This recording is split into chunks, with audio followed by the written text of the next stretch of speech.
Two people walk to Bank of America, same credit score, same income. One gets premium treatment, high credit limits, better rates. The other gets basic treatment, basic offers. Why? Because Bank of America runs on a relationship tier system. If you don't understand it, then you're banking blind. We're going to be diving into Bank of America's preferred rewards program, Merrill integration, credit limits and approvals, business banking leverage, and how Bank of America can be used to close the wealth gap. As those of you who are familiar with the channel, you know I read from my notes. I'm going to be breaking down bullet point by bullet point. So I want you to pay attention and make sure you're taking down everything you can. Many of us bank with Bank of America and we're getting next to nothing out of that relationship, and we're going to fix it by the end of this video. Remember, the basis of this channel is to help you turn your banking relationships into profitable relationships and leverage those relationships to increase your net worth. So as we focus on things, Bank of America's ecosystem, that's the first thing we need to break down. They're not just a bank. Let's talk about how Bank of America, what they offer in the different segments of this institution. We have consumer banking, business banking, Merrill, which is the investment arm, private bank, and even treasury services, SBA lending as well. This is a full-scale financial institution. Most of us bank there and we get our basic checking accounts on the personal side, maybe a savings. We love their credit cards. Maybe you're on the business side, but you're not taking advantage of the entire ecosystem. So this matters because Bank of America rewards ecosystem clients. Very important. The more products you stack strategically, the better treatment you'll receive. Bank of America is notorious for rewarding more active clientele bases, the ones that actually navigate the entire relationship, because it allows Bank of America to, first off, extract more profit, but also it gives them a bigger and broader picture of that client, allows them to feel more comfortable, to be able to lend to them and offer them better rewards, perks, and services. So let's talk about the preferred rewards program. This is kind of a hidden accelerator, if you will, okay? So number one is going to be tier gold. The next is going to be tier platinum. The next is going to be platinum honors. These are three tiers that are based off of the preferred rewards program. And there's some benefits to this. So they're looking at combined balances in bank deposits, Merrill investments, and some of the benefits include credit card bonuses boost up to 25 to 75% or more on rewards, which is huge. Lower mortgage rates. I bet some of y'all didn't know that. Auto loan discounts. I bet some of y'all didn't know that as well. And better service channels. So when you need them for customer service, potentially for some underwriting, when you're ranking in one of those top tiers, you're getting priority service. So priority underwriting considerations. This is where average clients stay average and high tier clients multiply returns. Let me back up for a second. Priority underwriting consideration. This is where average clients stay average and top tier clients multiply their returns. Being in a proper position where Bank of America literally pulls you to the front of the line for underwriting and reduces the demand in underwriting. This allows you to get better rates and better terms on any borrowing you're doing, which makes it much easier to go out and take that money and make more money with it. So let's talk credit cards, limits, and approvals for a second. Bank of America's custom cash, premium rewards, unlimited cash rewards. Then we have the business advantage business advantage card strategy as well. So we're looking here at this environment. We're talking about relationship deposits, approved underwriting confidence, or improves underwriting confidence, excuse me. So basically making sure that you make Bank of America the primary place that you're banking or running your deposits through is very important if you're looking to leverage their lending products. That's basically what that's saying. So again, relationship deposits improve underwriting confidence. Merrill balances strengthen internal profile. So basically investment balances in-house with Bank of America through their Merrill division will improve your internal profile with them. Existing performance drives auto credit limit increased growth. So basically this is another example of a financial institution that wants to see the bulk of your banking behavior, the bulk of your banking activity funneled through them. You're not going to have nearly the same success rate if you try to go in and apply for credit or a business line of credit or a mortgage with them autonomously, separate from the banking relationship. Hopefully that makes sense. So Internal score behavior matters. Internal behavior matters. Utilization matters. Payment timing, account age, multiple product exposure. Bank of America rewards stability. Again, internal behavior matters. Utilization matters. Payment timing, account age, all matters. Multiple product exposure. Bank of America rewards stability. So they want to see that you're leveraging their deposit products, credit products strategically, and expanding that relationship as needed. We're going to break down, I'm going to give you a layout or blueprint as I do at the end of these videos on how you should work in different stages with Bank of America. So just hang tight. Business banking leverage. For those of you who are small business owners, aspiring business owners, solopreneurs, even side hustlers, if you are looking to be strategic and leverage Bank of America to maximize your business banking side of things, where you're able to focus on getting great rewards on great deposit rates, if you're looking to get a better approvals, higher limits, work your way into other forms of capital like lines of credit or equipment financing, this is what we need to focus. So we know that product-wise, they offer the Business Advantage checking, Business Advantage savings, SBA loans, lines of credit, equipment financing, merchant services. So how do you position yourself? Consistent deposits, strong average balances, treasury tools usage. Remember, I told you they have treasury services, payroll integration. This is so slept on by business owners and solopreneurs. So much effort is put into convenience, Zelle, Venmo, etc. Set up payroll. If you have consistent inflows coming in your business, set up payroll and funnel it through your bank that you're desiring to get those rewards, benefits, and approvals from. Payroll is so important. It's such a missing piece for business owners. Merchant processing relationships. Banks fund businesses that show operational sophistication, aka you're not using the hole-in-the-wall form of payment to get paid. Cash, checks, Zelle and Venmo only, Cash App. No. Use merchant processing. This is ACH. This is direct ability to take credit and debit card payments. We still have so many business owners using these antiquated and overly convenient modern ways to get paid, not understanding it is crushing your relationship development with that bank. Not to mention it's not really friendly for your bookkeeping and your accounting, by the way. Merchant processing is faster, more efficient. It does cost a little bit, but the rewards, the cost analysis benefit is way better. You're going to get much better treatment from your bank. They're going to be able to trust how you're getting your money into the bank. And this is going to lead to massive approvals, high limits, and smoother underwriting. So please exercise merchant payment solutions, merchant processing. Let's dive into mortgage and real estate access really quickly. So Bank of America offers affordable loan solutions, down payment grants in select markets, community lending programs, flexible underwriting in specific scenarios.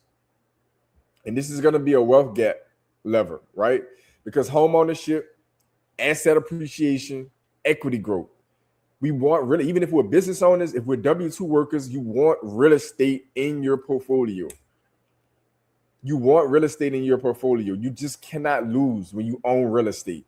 It doesn't matter. You may feel like this is irrelevant. That's not your focus point. I promise you, whatever your objective is when it comes to growing your finances, growing your net worth, real estate is going to fit in there somewhere. Hence why 90% of millionaires and billionaires own real estate. It doesn't matter what their business is. If they're W-2 CEOs, it doesn't matter what they're doing. Real estate is a strategic piece on just about everybody's chessboard, period. So access to HELOCs later on. Most people don't know these programs even exist with Bank of America, but they have phenomenal mortgage lending and real estate access programs. They really do. The wealth gap segment that I want to cover.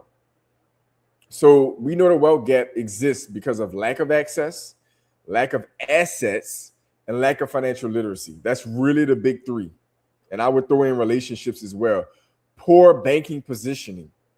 So how do you leverage Bank of America, if that's your primary institution, to close this wealth gap? Remember, our big four issues, and I'm going to throw in as a fifth bonus, is relationships, but lack of access, lack of assets, financial literacy, and poor banking positioning, which honestly all ties into relationships as well. So You can start if you need to. You can start with the secure credit building tools that Bank of America offers. Of course, there's secure cards, there's other tools that they offer in financial literacy that they offer to help you build or rebuild your credit if that's necessary. Affordable mortgage programs, own real estate. Now, Bank of America has great programs to help you get in the door on that. Own real estate. You want to close the wealth gap? I said it in previous videos. The wealth gap is also in parallel. It's often a home ownership gap. Own real estate. Bank of America has great affordable mortgage programs. Small business lending. The number one way to truly build wealth in this country is to own a business, a successful one that scales. In order to do that, you almost 100% of the time will need capital at some point. So small business lending, financial education resources. Bank of America has a ton of those. There's a ton of free resources available through Bank of America. Educational programs, articles, resources, not including their bankers themselves. You find a quality banker, they can unlock a ton of financial literacy and translation tools to help you better understand what these banking tools and resources are so you can use them more effectively. Preferred rewards tier acceleration. That's going to be the fifth key on that, right? Preferred rewards tier acceleration. So if you can get yourself positioned in that gold platinum or the top platinum tier, this is going to allow you to get access to multipliers on your credit card rewards, better access, smoother underwriting, and better rates of return on your money that you have on deposit. You're going to get priority service. It's going to amplify everything you have at this financial institution. So the problem isn't the bank. The problem is most people never structure themselves to qualify for these things. It's not the bank itself. You just don't know how to navigate the relationship. So let's focus on the macro level of why we're so urgent about navigating these relationships right now. As I talk about in nearly every video, AI is disrupting jobs. It's a big deal, and it's only going to get more intense as time goes on. Capital access will matter more than ever. If you're looking to scale into real estate, business ownership, solopreneurship, which you should be beyond relying on just your job to survive, to grow. This job is a great stabilizer. I'm not discouraging a W-2 job, but it is a piece, the foundation to the puzzle. It's not the whole picture. Asset ownership will determine stability. This is literally the pinnacle of stability in the future and sovereignty in the future. You have to own assets. I know that's been a sexy term for years now, but going into an environment where jobs are no longer going to be stable, they're not going to be guaranteed, and the landscape around us is going to be more competitive than ever when it comes to everybody having a business, everybody selling something, because this has been democratized. Owning assets is going to protect you against inflation, give you tax benefits, and leave you priority placement in the financial system when everybody else who doesn't own assets is going to get left behind and put on some kind of universal basic income just so they can shut up and be fed and not riot in the streets. You want to be on the right side of that equation. Banks favor relationship clients during tightening cycles. A hot economy equals what? Inflation. Inflation punishes savers, reward assets holders. Let me say that again. A hot economy equals inflation. Inflation punishes savers, but rewards asset holders.